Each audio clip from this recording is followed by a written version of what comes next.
Chers résilients, est-ce que vous êtes préparés pour l'histoire que je vais vous raconter? Non, je ne pense pas. Installez-vous confortablement parce que ça va vous choquer. C'est une histoire rocambolesque. Vraiment, ça me dépasse.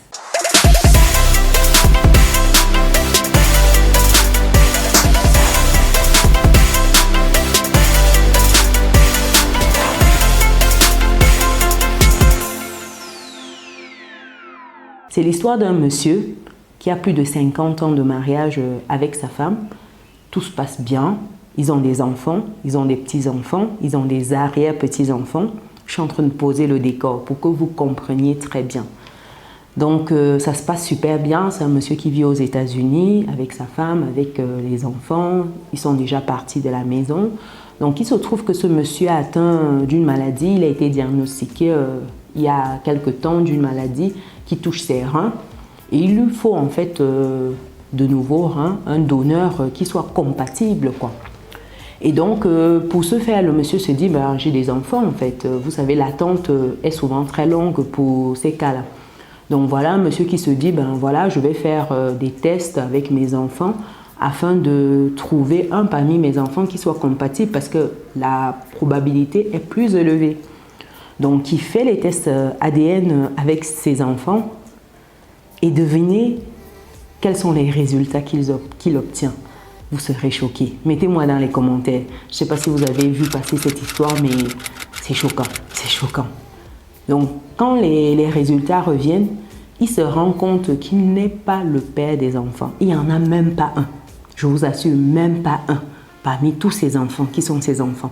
Donc, forcément, si les enfants ne sont pas les siens, les petits-enfants, les arrière-petits-enfants, rien.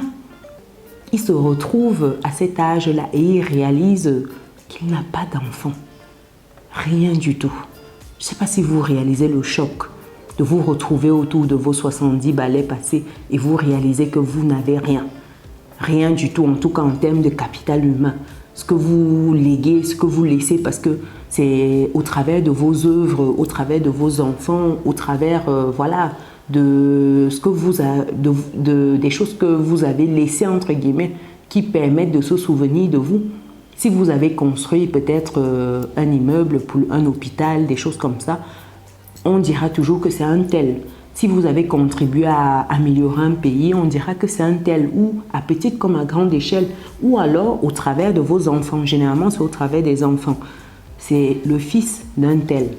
Et lui se retrouve à cet âge et réaliser qu'il n'a pas d'enfant du tout. Cher résilient, à la place de ce monsieur, comment vous auriez réagi? Le gars, il était sans voix.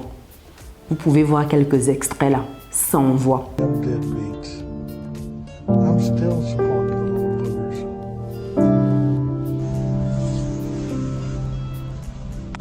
Found out something interesting. They ain't my kids. There's somebody else's.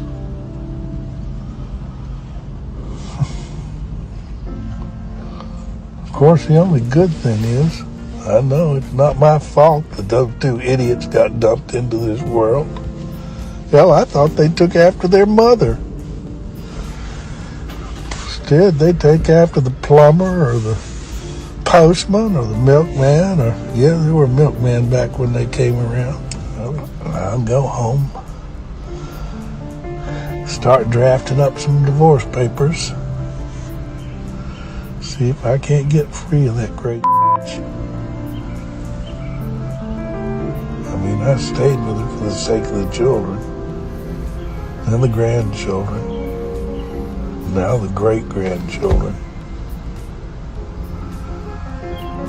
They ain't no kin of mine. Sa solution à lui, c'est de demander le divorce. Déjà lorsqu'il explique dans ce partage, à des moments, le couple, c'était très compliqué. Donc, il est resté dans le couple par rapport aux enfants, pour que les enfants aient vraiment de très bonnes bases, qu'ils aient des modèles solides, etc. Donc, c'est vraiment pour ces enfants un moment qu'il est resté dans le foyer. Et réaliser à cet âge qu'en fait, ces enfants-là ne sont pas les siens, c'est peut-être des enfants du facteur, comme il le dit si bien, ou d'un livreur. Qui sait quoi? Qui sait? qui sont les pères des enfants. Même pas un. Même pas un. Vous imaginez, chers résilients? Non. Je vais vous partager les leçons que moi j'ai tirées de cette histoire. Dites-moi déjà, vous, comment vous auriez réagi? Quelles sont les leçons que vous tirez de ça? Moi, ça m'a laissé sans voix. Je me suis dit, non, c'est pas possible. Femme, waouh, la femme. 5 leçons. Avant de vous partager les leçons que moi je tire de cette petite histoire, déjà si vous me découvrez dans cette vidéo, je suis Chimène Léna, je suis maman, je suis entrepreneur. J'accompagne des personnes qui souhaitent level up leurs finances, arriver à une autre dimension, que ce soit en Occident ou en Afrique, que ce soit via l'immobilier, les marchés financiers, lancer une entreprise. D'ailleurs, auteur de ce livre, Vivre et réussir en France, il est juste là. C'est un livre qui vous permet de bien immigrer, de comprendre les codes de l'immigration en France, bien vous intégrer et surtout comprendre où, comment investir pour tirer également votre épingle du jeu et dynamiser en fait vos finances afin de ne plus être dans une dynamique au jour le jour. C'est important. Donc vous avez toutes ces clés dans ce livre. Pour vous procurer votre exemplaire, je vais mettre le lien dans le descriptif de cette vidéo. Pour des personnes qui souhaitent avoir un point, échanger de leur projet, vous pouvez aller sur business-et-réussite.com, onglet prendre rendez-vous. Et lorsque vous y êtes, si vous souhaitez intégrer l'Académie des résilients où on investit ensemble, on réseaute, on a des moments de partage, livres, business, etc. Rendez-vous sur business-et-réussite.com, onglet Académie. Vous complétez vos informations et vous allez rejoindre l'aventure privée. Pour ceux qui sont de passage au Cameroun, dans la ville de Bafoussam, nous proposons des logements meublés là-bas, bientôt sur Yaoundé aussi. Donc n'hésitez pas à contacter le numéro qui s'affiche pour réserver un de nos logements pour votre séjour. Après cette parenthèse, les leçons que je tire, la première en fait, c'est de réaliser que rien n'est acquis dans la vie, chers résilients. Rien. Rien n'est acquis. Vous êtes avec une personne, voilà, vous pensez que vous êtes avec votre âme sœur, avec la personne à qui vous avez tout donné et vice-versa. Et puis un matin, comme ce monsieur, vous vous levez, vous réalisez qu'en fait, vous étiez seul dans votre monde, vous étiez seul dans votre game. Voilà un papa qui réalise à cet âge avancé, en fait, qu'il a été trompé toute sa vie. C'est mensonge sur mensonge, toute sa vie. Tout son foyer est bâti sur un mensonge parce que imaginez-vous des grands enfants et il n'y en a même pas un qui est le vôtre. Non, c'est dur. Rien n'est acquis. Donc c'est pour cela que lorsque vous avez certaines choses, dites merci pour ce que vous avez ponctuellement. Rien n'est acquis parce qu'un matin, tout peut s'écrouler comme un château de cartes et vous ne comprenez rien. Vous ne savez pas ce qui s'est passé et puis vous vous dites mais comment c'est arrivé? Donc, il faut prendre le temps d'apprécier ce qu'on a et puis savoir que voilà, les choses peuvent changer du jour au lendemain. On n'a pas un contrôle. Personne n'a une boule magique pour être certain de ce que l'avenir sera fait. Du tout. Donc ça, c'était le premier point. Le deuxième point ici, c'est de comprendre que la confiance n'exclut pas le contrôle. Vous savez, que ce soit dans la vie privée, dans les affaires surtout, lorsque vous faites confiance à quelqu'un, ça ne signifie pas que vous ne devez pas contrôler derrière. Si je reviens au cas de ce monsieur-là, voilà, il aime sa femme, ça s'est super bien passé.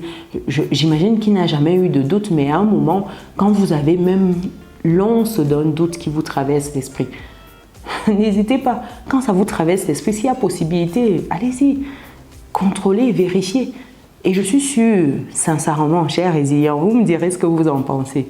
Si on obligeait les tests de paternité après la naissance, je suis sûre que beaucoup de couples se casseraient. Juste pour ça, parce que les femmes, aïe, aïe, aïe, aïe, aïe. Je suis sûre que si on exigeait à chaque naissance un test de paternité, je suis sûre que beaucoup ne seraient pas ensemble. Le taux de divorce serait plus impressionnant que ce qu'il est déjà aujourd'hui, sachant qu'il n'est pas très bas. Je suis sûre que ce sera une catastrophe.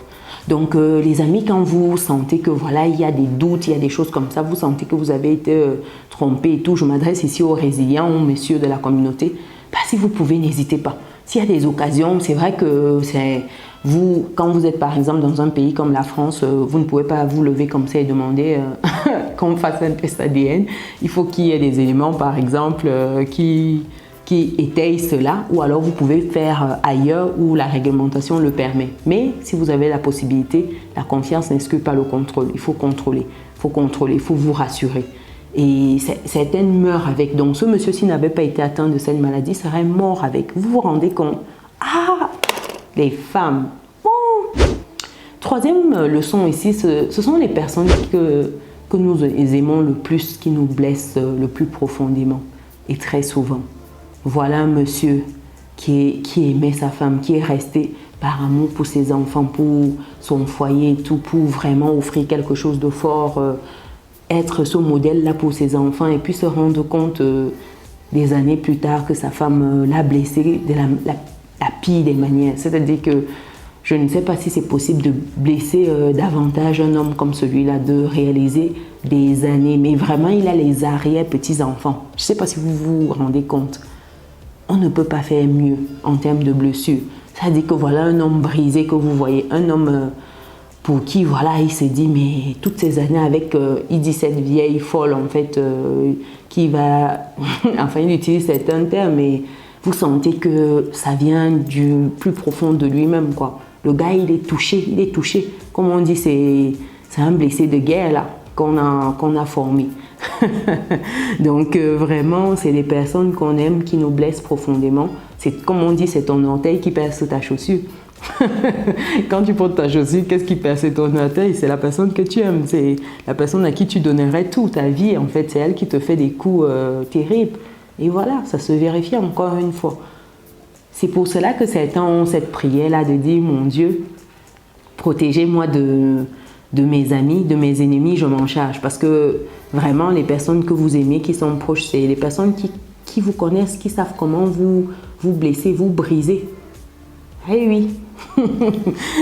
Le quatrième point ici, c'est vraiment, ça peut paraître un peu fort, mais si tu n'as pas peur de la femme, c'est que tu n'auras plus peur. Ça, c'est le quatrième point. C'est-à-dire que c'est une femme, tu n'as pas peur d'elle. Non, tu n'auras plus jamais peur de ta vie. Parce que les femmes, non, nous sommes fortes. Gardez ça au calme. Tu vois, elle devait aller dans sa tombe avec ça. Gros comme ça. Même pas un enfant. Non, abusé. Donc lui, il n'a rien semé, quoi. Lui, il était avec elle, mais c'était le facteur qui gérait. On peut se poser plein de questions. Est-ce que le monsieur même, il était fertile ou peut-être pas, ou peut-être que vraiment, c'est tellement une méchanceté gratuite, en fait. Mais la femme, et quand bien même il y aurait eu ces problèmes-là, si elle s'était rendue compte, ou s'il y avait un truc, en tout cas, ils auraient fait des examens, ils auraient fait plein de choses pour améliorer ça. Il y a plein de manières aujourd'hui, mais non, en fait, non. Cet axe-là, j'y pense comme ça sur le coup, mais non. Mais vraiment, les femmes, dites-moi dans les commentaires, ça veut dire que si une femme plie le petit doigt, qu'elle va vous faire ça dur. Les femmes, c'est qu'elle ne va pas vous louper. Le cinquième point ici, ça rejoint un peu le premier, c'est savoir être reconnaissant, dire merci, parce que vraiment, souvent vous pensez que vous avez certaines choses, mais pourtant, non, vous n'avez rien en fait. Et quand vous avez cette illusion-là, dites quand même merci. Ça va vous permettre de vous apaiser sur le moment. Dites merci, au moins profitez de ça, quoi. Franchement, on ne sait pas. Dans la vie, comme dans le business, il faut savoir apprécier les petites choses, quoi. Parce que du jour au lendemain, vous pouvez vous retrouver et plus rien. Pouf! Château de cartes. Non, c'est trop fort. Ça dit que moi, quand j'ai regardé la vidéo de ce monsieur, je me suis dit, les femmes. Voilà, chers résilients, dites-moi ce que vous pensez de cette histoire. Qu'est-ce que ça vous inspire? Est-ce que vous avez déjà vu l'histoire passer dans vos réseaux? Moi, ça m'a vraiment interpellée. Je me suis dit, waouh. Quoi qu'il en soit, pour des personnes qui ne sont pas encore dans notre belle communauté, les amis, cliquez sur le bouton, activez la cloche et partagez autour de vous. Nous, on se donne rendez-vous dans une prochaine vidéo. Ciao.